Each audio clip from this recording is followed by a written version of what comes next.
My name is Dorian, and I need to tell someone about what happened at Mercy General Hospital. I don't expect you to believe me, but I have to get this out before I lose what's left of my sanity. It started 3 months ago when I took the graveyard shift as a custodian. The pay was decent, better than anything else I could find while putting myself through nursing school. The night supervisor, Janet, seemed relieved when I accepted the position. Later, I understood why. "Listen," she said during my first shift, walking me through the dimly lit corridors. "Most of the hospital is straightforward. Mop, vacuum, empty trash, sanitize surfaces. But there's one rule you absolutely cannot break." She stopped in front of the elevator and pointed to the button marked 4. "The 4th floor is off limits except for the main hallway. Old psychiatric wing. Been closed since the 80s. Just mop the hallway and get out. Don't enter any of the patient rooms. Don't linger. And whatever you hear up there, ignore it." The first few weeks were uneventful. I'd finish the lower floors around 2 a.m., then reluctantly take the elevator to the 4th floor. The hallway was long and sterile, lined with doors that had small rectangular windows. I'd mop quickly, keeping my eyes down, trying not to look through those windows into the darkened rooms beyond. But hospitals at night have their own atmosphere. Every creak, every settling sound gets amplified in the silence. And the 4th floor was different. The air felt heavier up there, like breathing through wet cloth. Sometimes I'd catch movement in my peripheral vision, but when I turned to look, there was nothing. The sound started in my 3rd week. Soft shuffling, like slippers on linoleum. I'd stop mopping and listen, but it would go quiet. Then there was a sobbing, muffled, coming from behind one of the doors. When I mentioned it to Janet, she just shrugged and said the building was old, probably pipes settling. But pipes don't scratch at walls. That's what I heard next, long, deliberate scratching sounds, like fingernails dragging across paint. It would start in one room and move down the hall, following my progress as I mopped. I started working faster, practically running to my routine on the 4th floor. Security wasn't much help either. When I asked them to check the cameras, they said the 4th floor system had been disconnected years ago. Waste of electricity, the guard told me. Nothing up there but dust and old medical equipment. Everything changed last Tuesday night. I was finishing up the 3rd floor when I noticed wet footprints leading from the elevator. Not water. This was darker, with a metallic smell that made my stomach turn. The prints were bare feet, adult size, and they led directly to the elevator. The up button was illuminated. Against every instinct screaming at me to leave, I followed the trail. The elevator doors opened like they were expecting me. Inside, the button for 4th floor was pressed, glowing in sickly yellow in the fluorescent light. When the doors opened on 4, I could see the footprints clearly now, muddy, as if someone had been walking through wet earth. They led down the hallway and stopped at room 447, where the door stood slightly ajar. In all my weeks working there, I had never seen any of those doors open. I should have left. God, I should have just gotten back in that elevator and quit right there, but something compelled me forward. Maybe it was curiosity. Maybe something else was pulling me toward that room. I pushed the door open with my mop handle. The room was pristine, not just clean. It looked like it had been recently maintained. The bed was made with crisp white sheets. The small table beside it was dust-free, and there was even a glass of water sitting there, condensation still beating on the outside. On the bed sat a manila folder, thick with papers. When I opened it, my blood went cold. It was a patient file with my full name typed at the top, Dorian Marcus Blackwell. The admission date was yesterday's date. The diagnosis read, acute dissociative episodes with potential for self-harm. My hands were shaking as I flipped through pages of detailed notes about my behavior, my work schedule, my interactions with hospital staff. There were observations about my conversations with unseen individuals and compulsive cleaning rituals performed in abandoned areas of the facility. That's when I noticed a mirror mounted on the wall opposite the bed. In the reflection, I could see myself standing in the room, reading the file. But there was something wrong. The me in the mirror was wearing different clothes. Not my custodian uniform, but a hospital gown. And he was moving independently, continuing to clean the room while I stood frozen. The other me looked up from his work and smiled. His mouth moved, but I heard the words inside my head. Finally ready to check in? I dropped the file and ran. I didn't stop running until I reached my car in the parking lot. I quit that night, leaving my uniform and keys on Janet's desk with a note that just said, "I'm done." But here's the thing that keeps me awake at night. When I got home, I found muddy footprints on my apartment floor, leading from the front door to my bedroom. On my nightstand was a glass of water, condensation still beating on the outside. And sometimes, when I'm not paying attention, I catch myself in mirrors. I'm cleaning that room again, wearing that hospital gown, smiling at whoever's looking back. The file keeps getting thicker. Each morning, there are new pages describing what I did the day before, what I'm thinking, what I'm planning. It's like someone's been watching me my entire life, documenting everything, waiting for the right moment to make their diagnosis official. I don't think I ever really left that room. Story 2. I'm writing this down because I need proof that I existed. My name is Thessaly Whitmore, and until last week, I worked as an archivist at the Blackwood estate. If you're reading this, then maybe I'm still real somewhere. The job seemed perfect when I found it. Decent pay for cataloging historical documents in a beautiful old mansion.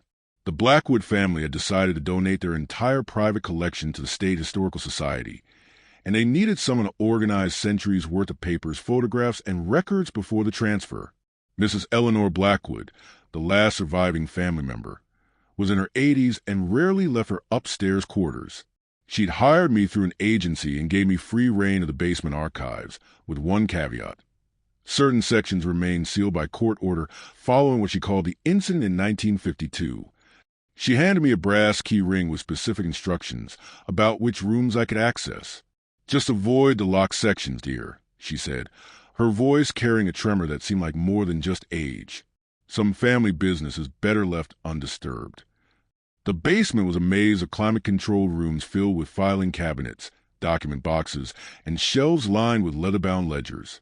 The Blackwood family had been meticulous record keepers since the 1700s, documenting everything from business transactions to family births and deaths.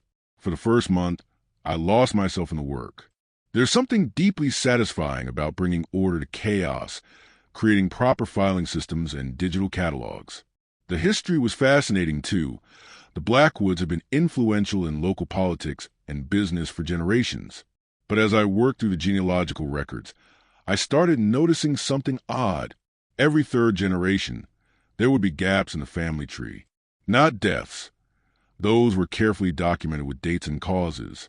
These were complete absences, as if certain family members had simply vanished from existence. Take James Blackwood, born 1823. I found his birth certificate, early school records, even a few childhood photographs.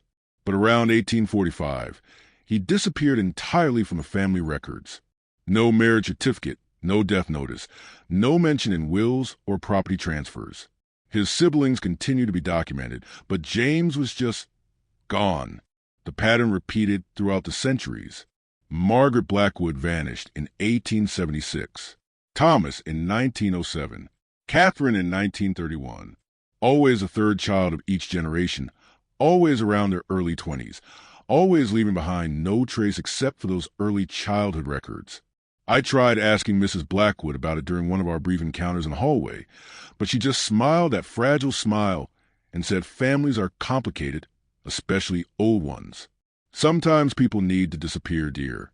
Sometimes it's for the best. My curiosity got the better of me. Late one evening, while organizing property deeds in the East Wing, I discovered something that changed everything. Behind a tall filing cabinet, I found a section of wall that sounded hollow when I tapped it. The wood paneling was slightly different there, newer looking despite being stained to match. Using a letter opener, I managed to pry loose one of the panels. Behind it was a narrow doorway, barely wide enough for one person. The air that drifted out was stale and cold, carrying a scent like old flowers and dust. I grabbed a flashlight from my supplies and squeezed through the opening. The hidden room was small, maybe 10 feet square, with no windows. But the walls were covered in portraits, oil paintings and ornate frames, all depicting members of the Blackwood family. I recognized some faces from the photographs I'd been cataloging, but these paintings showed people I'd never seen in the official records. There was James from 1823, looking exactly as he had in his childhood photos, but older, maybe in his 30s. Margaret from 1876, wearing a beautiful Victorian dress. Thomas, Catherine, and others I couldn't immediately identify. All the missing Blackwoods, preserved in paint. But here's what made my skin crawl. The portraits seemed to shift when I wasn't looking directly at them. Subtle movements, like the subjects were adjusting their posture or turning their heads slightly. When I'd focus on one painting, it would be perfectly still, but I could swear the others were moving in my peripheral vision. In the center of the room stood an ornate mirror, its silver surface clouded with age.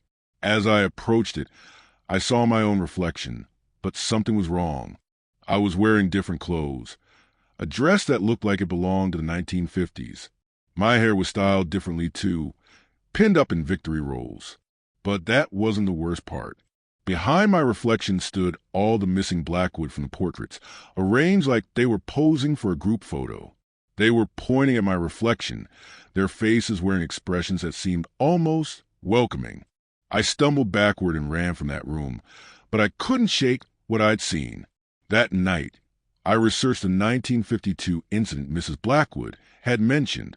I found a brief newspaper article about a young woman named Rebecca Blackwood who had disappeared from the estate. The police investigation was closed after only a week, with officials citing lack of evidence and family cooperation. Rebecca would have been the third child of her generation. The next morning, I arrived at the estate to find Mrs. Blackwood waiting for me in the basement. She was holding a cup of tea and smiling that same fragile smile. "Did you find what you were looking for, dear?" she asked. Before I could answer, she continued, "The family has always taken care of its own, you know. Some people are meant to stay, to become part of something larger than themselves. The portraits help them remember who they were, but the mirror shows them who they're meant to be." I tried to leave then, but my legs felt heavy, like I was walking through water. Mrs. Blackwood's voice seemed to come from far away as she explained how every third generation, someone new joins a family, how they're carefully chosen, brought into the house under the pretense of work. "You're perfect for us, Thessaly. Such attention to detail, such dedication to preserving history. You'll make a lovely addition to our collection." I managed to make it to my car, but when I got home, I couldn't find any evidence that I'd ever worked at the Blackwood estate. My employment contract was gone. My pay stubs had vanished. Even the agency that had hired me claimed they'd never heard of the position. But I remember everything, even if the world seems to be forgetting me. I'm writing this as quickly as I can, because I can feel it starting. My reflection is changing, different clothes, different hair, different time period. And in every mirror, I can see the others waiting for me, pointing, smiling, welcoming me home to a family I never asked to join. If you find this note, please remember that Thessaly Whitmore existed, even if everyone else forgets. Story 3. My name is Caspian Reed, and I used to be a forest ranger at Whispering Pines National Forest. I say used to be because I'm not entirely sure who's wearing my uniform now, or if I'm even the same person who started that job 6 months ago. I took the position because I needed the solitude. After my divorce and everything that came with it, the idea of spending my days alone in thousands of acres of wilderness seemed like exactly what I needed. The pay wasn't great, but it came with a small cabin on the grounds and the kind of peace you can't find in the city. My supervisor, Frank, was a grizzled man in his 60s who'd been working these woods for most of his adult life. During my orientation, he mentioned that we got a lot of complaints from hikers about feeling watched or hearing voices calling their names. "City folks," he said with a dismissive wave. "They come out here expecting Disney World and get spooked by a chipmunk. Just file the reports and forget about them." But within my first week, I knew there was something different about these woods. It started with the voices. I'd be walking the northern trail, checking for fallen trees or litter, when I'd hear what sounded like a conversation just out of earshot. Muffled voices drifting through the trees, too distant to make out words, but close enough to know they were human. Whenever I'd stop to listen or try to follow the sound, it would fade away completely. At first, I assumed it was just other hikers or maybe park maintenance crews working in different sections. But when I radioed Frank to check, he'd tell me I was the only person scheduled for that area. Probably just echo from the main trails, he'd say. Sound carries funny in these mountains. Then I started finding the items. During my second week, I discovered a pair of reading glasses hanging from a tree branch along the Maple Ridge Trail. They were clean, recently placed, not weather like something that had been lost months ago. I bagged them and reported the find, thinking someone would call about missing glasses. No one ever did. The next week, it was a wedding ring caught on a bush near Echo Point. The gold was polished, no tarnish or scratches. A few days later, I found a child stuffed rabbit sitting perfectly upright on a fallen log, as if someone had carefully placed it there. Each item was in pristine condition, like it had just been dropped. But when I ran the descriptions through our lost and found database and cross-referenced with missing persons reports, I found something that made my blood run cold. The reading glasses matched a description from a missing hiker case in 1987. The wedding ring belonged to a woman who'd vanished during a camping trip in 1993.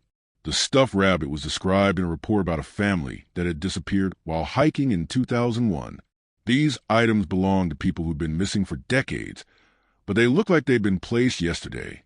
I tried talking to Frank about it, but he just shrugged and said people lose things in the woods all the time. Probably just coincidences, he told me. Mountain air is making you paranoid. But I couldn't shake the feeling that someone or something was deliberately leaving these items for me to find. The photographs started appearing in my third month. I was checking the trail cameras we use to monitor wildlife when I found them tucked inside a hollow oak tree near Devil's Backbone Trail. Dozens of Polaroid photos, some faded with age, others recent enough that the chemicals still smell fresh. They all showed visitors to park. Families posing at scenic overlooks. Couples taking selfies on hiking trails. Children playing near the creek.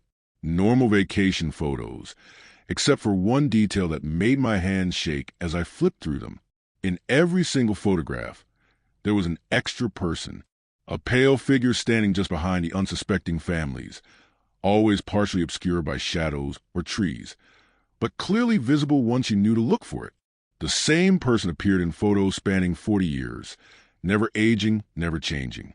Tall and thin, with dark clothes and features that seemed to blur whenever I tried to focus on them. The most recent photo in the stack showed a family I'd helped just a week before, the Johnsons from Nebraska, who'd asked me for directions to the waterfall trail. In the photo, they were smiling and waving at the camera. Behind them, barely visible among the pine trees, stood the pale figure. And this time, it was looking directly at the camera. That night, I couldn't sleep. I kept thinking about all the missing persons reports, all the items I'd found, all the voices in the woods. I decided to review the trail camera footage from the past month, looking for anything unusual. What I found made me question my own sanity. The cameras had captured me walking the North Trail on dozens of occasions. But in one clip from last Tuesday, I watched myself patrol a section of trail that I knew I'd been nowhere near that day. I'd been working the South Trail that entire afternoon. I was sure of it. In the footage, the other me walked with purpose, like he knew exactly where he was going. Halfway through the clip, he stopped and turned toward the camera. He raised his hand and waved, a casual gesture like he was greeting a friend. Behind him, barely visible in the shadows between the trees, stood the pale figure. But this time, it was wearing a park ranger uniform identical to mine. I watched that clip over and over, trying to convince myself there was some explanation. Maybe the timestamps were wrong. Maybe I'd forgotten working that section. But deep down, I knew what I was seeing. That wasn't me on the camera. It was something else, something that had learned to look like me, to move like me, to take my place. I submitted my resignation the next morning, but Frank seemed confused when I handed him my badge and keys. Resignation? He said, looking at the paperwork. But Caspian, you just signed a contract extension yesterday. Said you loved working here, wanted to make it permanent. I told him I'd never signed any extension, but he pulled out a file with my signature on it. The handwriting was mine, but I had no memory of signing those papers. As I was cleaning out my cabin, I found more photographs under my mattress. These showed me at various locations throughout the park, but I didn't remember posing for any of them. In each photo, I was smiling and looking directly at the camera like I was happy to be documented. The last photo was different. It showed me standing outside my cabin, wearing my ranger uniform, but my face was blank, no expression, no recognition, like looking at an empty shell. Behind me stood the pale figure, no longer hiding in shadows. It was wearing my face. I left Whispering Pines that day, but sometimes I wonder if I really made it out. Sometimes I catch myself in mirrors and don't recognize the person looking back. And when I drive past parks or forests, I feel this pull, this urge to stop and walk the trails. Yesterday, I got a call from a number I didn't recognize. When I answered, I heard my own voice say, "Thanks for breaking me in, Caspian. I'll take good care of your life." I think something followed me out of those woods. Or maybe something stayed behind, wearing my name, doing my job, living in my cabin. Maybe I never left at all. Story 4. My name is Winifred Ashworth, and I need to tell someone what happened at Eternal Rest Funeral Home before I lose the courage to speak. I've been a mortician for 15 years, working the overnight shift because the pay is better and I prefer the solitude. Death doesn't frighten me. It's the living who cause most of the world's problems. At least, that's what I used to believe. Eternal Rest is a small family operation run by the Hartwell family for 3 generations. I've worked there for the past 5 years without incident, preparing bodies for viewing, maintaining facilities, and ensuring everything is ready for the daytime staff. The work is peaceful, methodical, and suits my temperament perfectly. Everything changed when Mrs. Abernathy arrived. She came in on a Thursday evening, an elderly woman in her 70s who died alone in her apartment. No family, no friends, destined for burial in the county section of Oakwood Cemetery. These cases are always the saddest. People who slip away from the world without anyone to mourn them. But there was something unusual about Mrs. Abernathy from the moment she arrived. For someone who'd been dead for 3 days, she was remarkably well preserved. Her skin still had color. Her joints were flexible, and there was none of the usual rigidity I'd expect. When I touched her arm to begin the embalming process, her skin was warm. I mentioned it to Mr. Hartwell the next morning, but he just shrugged and said some bodies preserve better than others, especially during cooler weather. Just do your job, Winifred. She needs to be ready for Saturday's service. Saturday's service that no one would attend. That first night, I worked on Mrs. Abernathy until around 3 a.m., getting her cleaned and prepared for embalming. When I stepped away to gather supplies in the storage room, I was gone for maybe 10 minutes. But when I returned, something was different. She was positioned differently on the table. Not dramatically, just a slight turn of her head, her arm resting at a different angle. I convinced myself I'd simply misremembered how I'd left her. After 15 years in this business, you see what you expect to see, and sometimes memory plays tricks. But I couldn't shake the feeling that she'd moved.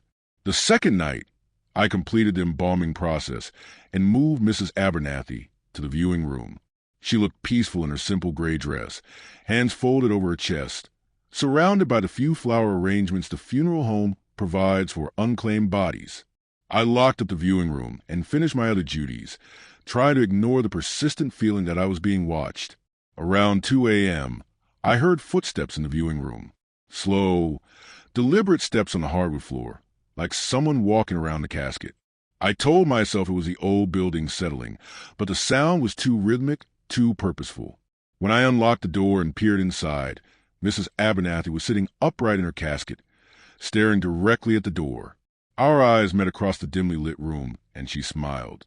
Not the peaceful expression morticians arrange on the faces of the deceased, but a genuine smile, warm and knowing. She held my gaze for several seconds, then slowly lay back down, folding her hands precisely as I positioned them. I stood frozen in that doorway for what felt like hours, waiting for her to move again, waiting for some rational explanation to present itself. But she remained perfectly still, looking exactly as she had when I'd left her. I didn't sleep that day. The third night, I arrived at work dreading what I might encounter. Mrs. Abernathy's funeral was scheduled for the next afternoon, and I kept telling myself I just needed to get through one more night. But when I checked the viewing room, she was standing by the window. She had her back to me, looking out at the parking lot through the sheer curtains. Her gray dress hung properly. Her hair was still neatly styled, but she was definitely impossibly standing. When she heard me enter, she turned around with that same warm smile. "Hello, Winifred," she said, her voice soft and grandmotherly. "I've been waiting for you." I should have run. Every instinct was screaming at me to get out of that building, but I found myself stepping closer instead. There was something about her presence that felt comforting, like talking to a favorite aunt I hadn't seen in years. "You work so hard, dear," she continued, moving away from the window with fluid, natural steps. "Taking care of people like me, people no one else remembers. That's a special calling." "You're supposed to be dead," I managed to whisper. Mrs. Abernathy laughed, a sound like wind chimes in a gentle breeze. "Oh, I am dead, child. We all are. But death isn't the end. It's just the beginning of something different." She gestured toward the viewing room door, and I noticed other figures in shadows. Men and women of various ages, all wearing clothes they've been buried in, all watching me with expressions of patient kindness. "These are friends of mine," Mrs. Abernathy explained. "People who've passed through your caring hands over the years. People who had no one else to remember them until you came along. I recognize some of them now. Mr. Henderson, who died of a heart attack 2 years ago. Sarah Chun, a young woman killed in a car accident. The elderly man whose name I had never learned. Found frozen in the park last winter. All the unclaimed bodies, all the forgotten souls I prepared for burial with as much dignity as I could provide. We've been watching you, Winifred," Mrs. Abernathy said, stepping closer. "Seeing how you treat us with respect, how you make sure we look our best even when no one will be there to see us. That kind of compassion is rare." The other figures began moving closer, forming a circle around me. Their faces were peaceful, grateful even, but I felt a chill that had nothing to do with the funeral home's air conditioning. "We have a proposition for you," Mrs. Abernathy continued. "You've spent so many years preparing us for what comes next. Now we'd like to return the favor." "What do you mean?" I asked, though I was beginning to understand. "You're lonely, dear. We can see it in your eyes, feel it in the way you work. You spend your nights with the dead because the living have disappointed you. But what if you didn't have to choose? What if you could be part of something eternal, something beautiful?" She reached out and took my hand. Her fingers were cold but gentle, and I felt a strange sense of peace wash over me. "Join us," she whispered. "Become part of our family. No more loneliness, no more watching from the sidelines of life. Just eternal rest and the company of people who understand what it means to be forgotten by the world." I looked around at the circle of faces, all nodding encouragingly. They seemed so peaceful, so content. And I realized Mrs. Abernathy was right.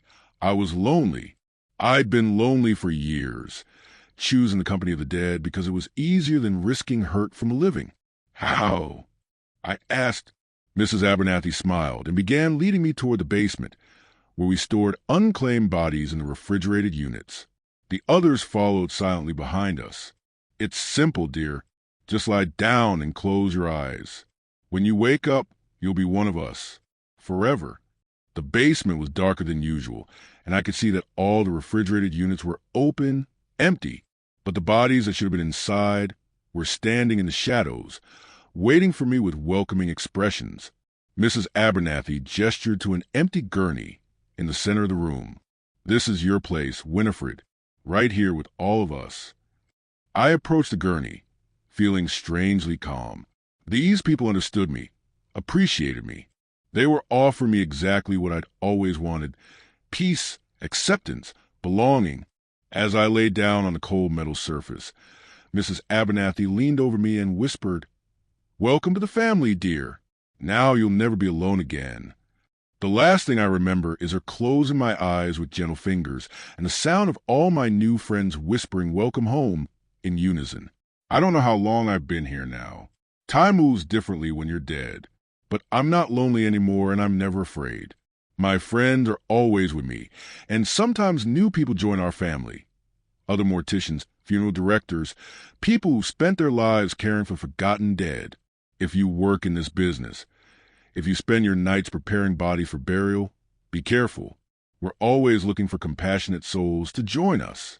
And if you ever meet Mrs. Abernathy, remember that some invitations are too kind to refuse.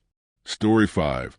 My name is Lysander Marsh, and I'm writing this because I need to understand what's happening to me. I've been the superintendent of the Whitmore Arms apartment building for, well, that's part of the problem. I can't remember exactly how long I've worked here, and that terrifies me more than anything else that's happened.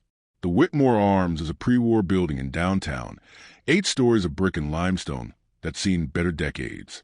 The kind of place where the radiators clank all night and the elevator makes sounds like it's dying.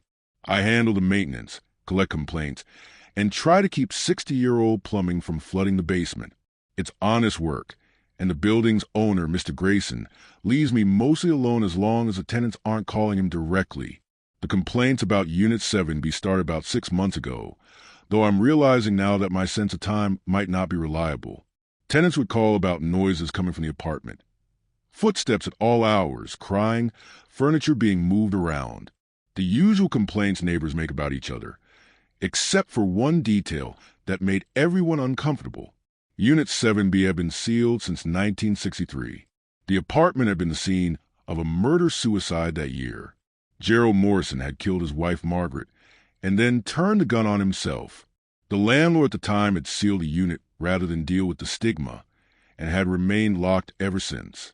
No one had keys except me, and I'd only been inside once, during my first week on the job, to make sure there were no water leaks that might damage the apartments below. But the complaints kept coming. Mrs. Chun in 7A said she could hear a woman humming through the walls. The Kowalski family in 7C reported the smell of cooking food drifting from the empty apartment. Young Jake Martinez in 6B swore he'd seen lights under the door when he passed by late at night. I tried explaining that old buildings make noise, that smells can drift through ventilation systems, that shadows can play tricks on tired eyes. But the complaints escalated until I realized I had to investigate properly, if only to put everyone's minds at ease. I should mention that I've been having strange dreams during this period. Dreams where I was living in a different era, wearing clothes that belonged in the 50s and 60s, walking through the same building but when it was new and elegant.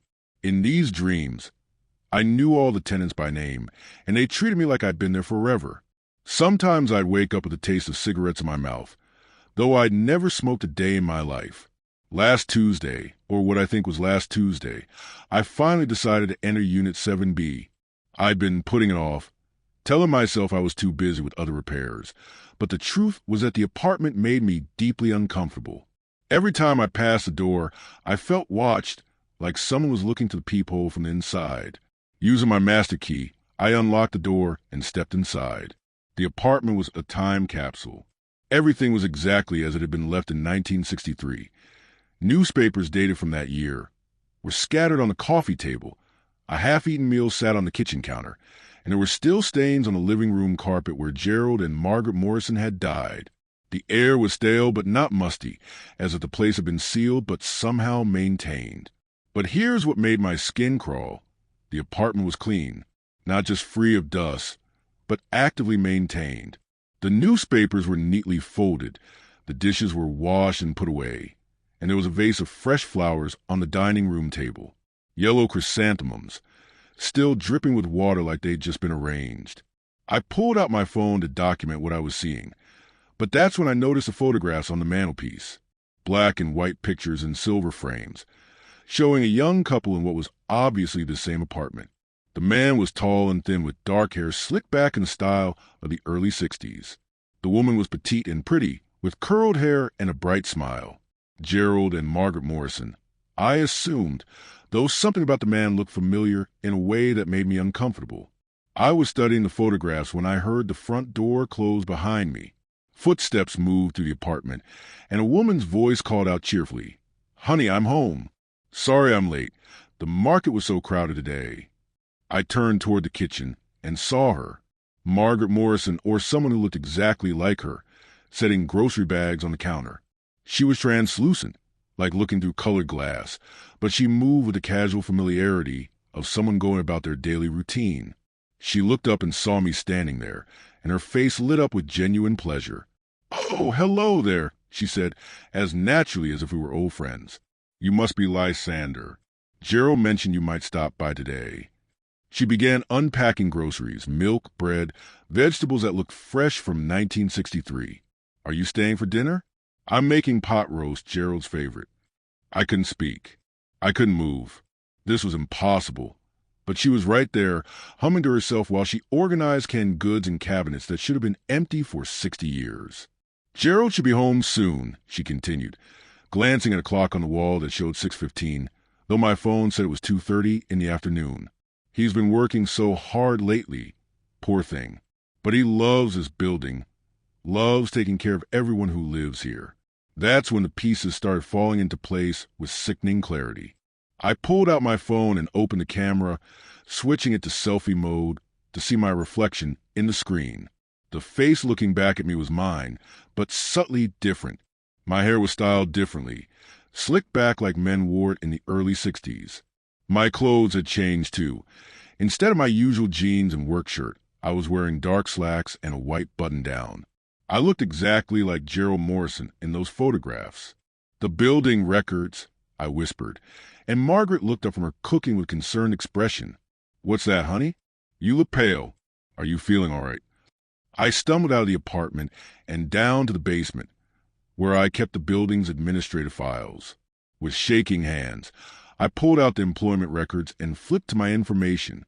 There was, in black and white, Lysander Marsh, employed as building superintendent since March 15, 1963. The photograph showed me in vintage clothing, standing next to a woman who looked exactly like Margaret Morrison. Below our picture, someone had written in careful script, "Lysander and Margaret Morrison, together forever." But that was impossible. I couldn't have been working here since 1963. I wasn't even born until 1985. I had memories of childhood, of growing up in Ohio, of moving to the city 5 years ago to take this job. Didn't I? As I tried to focus on those memories, they seemed to slip away like smoke. The more I concentrated, the less solid they became, until I couldn't be sure if I was remembering my own life or stories someone had told me. I called Mr. Grayson, my hand shaking as I dialed. When he answered, I asked him how long I'd been working at the Whitmore Arms. "Lysander," he said, sounding confused. "You've been there since I inherited the building from my father in 1985. He always said you were the best superintendent they'd ever had. Been there since the early 60s. "But that's impossible," I said. "I would have been..." "You would have been what?" "Look, is everything okay? You sound strange." I hung up and ran back to Unit 7B. Margaret was setting the table for two, humming a song I somehow knew all the words to. "There you are," she said when she saw me. "Dinner's almost ready." I was starting to worry. She moved toward me with arms outstretched, and I could smell her perfume, something floral and old-fashioned that triggered memories I didn't know I had. Memories of coming home to this apartment every day, of Margaret greeting me at the door, of a life we'd built together in this building. "I don't understand what's happening," I said, but even as I spoke, the confusion was fading. This felt right. This felt like home. "Oh, sweetheart," Margaret said, taking my hands in hers. "You always get confused when you try too hard to remember the before times. The building needs you, the tenants need you, and I need you. That's all that matters." She was right. Of course. The building was my responsibility, had always been my responsibility. The tenants depended on me, and I took care of them like family. Margaret kissed my cheek and led me to the dinner table. "Welcome home, Gerald," she whispered. And for the first time in longer than I could remember, everything felt perfectly normal.